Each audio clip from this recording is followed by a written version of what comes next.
Hi. I think most of us agree that we want to be healthy. We want our families to be healthy. I mean, who wants to grow old before their time or feel like an old, rusty machine? Talking about rust reminds me of the topic for the day. What is an antioxidant? What is a free radical? And what do they have to do with rust? Okay, so have you heard of atoms and molecules? It's kind of like a little mini biology class. Let's meet a few. Iron, Fe, is an atom. Water, H2O, is a molecule of 2 hydrogen atoms and 1 oxygen atom. That is what makes it water. Atoms have electrons. That's what you see moving around the atom. Electrons like to bond. Molecules are atoms that are bonded together. They're sharing electrons. When iron and water come into contact, they break down and often lose electrons. This is often called oxidation. End result, rust. Now, of course, there's a little bit more to it. This is kind of the simplified version, but you get the idea. You've seen rust before. Now, in our bodies, we have atoms, like we see on the left, and molecules, like water, we see on the right, and we have our cells. Do we rust? Well, we're not made fully of iron, so oxidation in our bodies occurs a little differently. I think we can all agree that we need oxygen. It's one of those important parts of living. Now, when you breathe in oxygen, you're not breathing in just one atom, O. You're actually breathing in O2, which is a molecule of 2 O atoms. They form a bond and share electrons. Without oxygen, that's O2, our cells can't function. So as you are breathing, your body actually will break down some of these molecules, and you'll have several O atoms roaming around looking for electrons. We call these free radicals.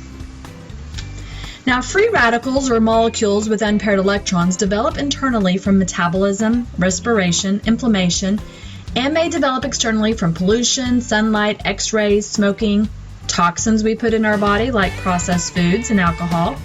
Free radicals may also form from what we put on our bodies. These incomplete molecules roam the body looking for a mate. Again, this is a simplified version. We all know that the body is a little more complex. So this is where our soap opera begins. I know, you've never seen a soap opera before. Just work with me. We have this wonderful couple. They're bonded for life, strong marriage, Mr. and Mrs. O. And all of a sudden, little Miss Free Radical decides she needs a mate. She is attracted to Mr. O over there because he has an electron to share with her. So now we have a new bond. And though the new Mr. and Mrs. O look like they have the same bond the original Mr. and Mrs. O had, it actually may be a little weaker. We also now have Mrs. O who, without her longtime husband, Mr. O, is now a free radical. What does a woman scorned do? She goes and looks for herself a new bond. Now this only creates havoc within the body, because the more free radicals we have, the more bonds that are broken, and the weaker our cells become. Soap opera drama, or in human body terms, illness.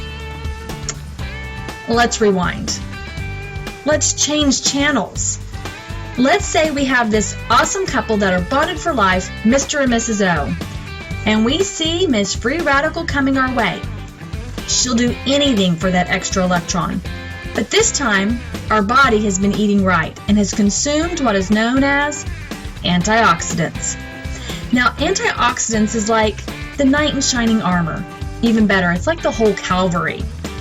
Antioxidants save the day because they have electrons to give out to the damsels in distress, also known as Miss Free Radical. When the antioxidant sends Mr. Knight to the rescue, not only does it save Miss Free Radical, it also saves a wonderful marriage bond between Mr. and Mrs. O. Now remember, you have many molecules in your body, and each of them are looking to be bonded. If we have more free radicals than antioxidants, we have soap opera drama. If we have the same number, we have a happy ending. Antioxidants are your body's solution to free radicals. Your body manufactures many of these antioxidants, but not all of them. As we age, our body's natural antioxidant production decreases. We must supplement with antioxidants found in food. Dietary antioxidants include beta-carotene and other carotenoids, vitamin C, vitamin E, zinc, and many more. Superfoods like wolfberries have sky-high amounts of these vitamins, but you can also find antioxidants in blueberries, kidney beans, cherries, pecans, tomatoes, real foods. Now, have you ever cut open an apple and found that in just a short while it was brown? Now, it wasn't rusting like the iron, but the oxygen did cause it to oxidize. Have you ever taken a cut apple and soaked it in lemon juice? Did it turn brown as quickly? Why not? Did you know lemons have antioxidants? So though we're not going to rust, oxidation does play a big part in our body. Can we fall below the wellness line because of an overabundance of free radicals? Dr. McCullough states free radicals are implicated in more than 60 different diseases. This is why it's important to maintain a nutrient-dense diet fortified with healthy foods and natural supplements to defend yourself against the negative effects of free radicals. I'd have to say I'd like to make sure I send in the Calvary daily. My antioxidant of choice, Ningxia Red. Want to learn more about how you can neutralize your free radicals and not live the soap opera drama of bond breaking?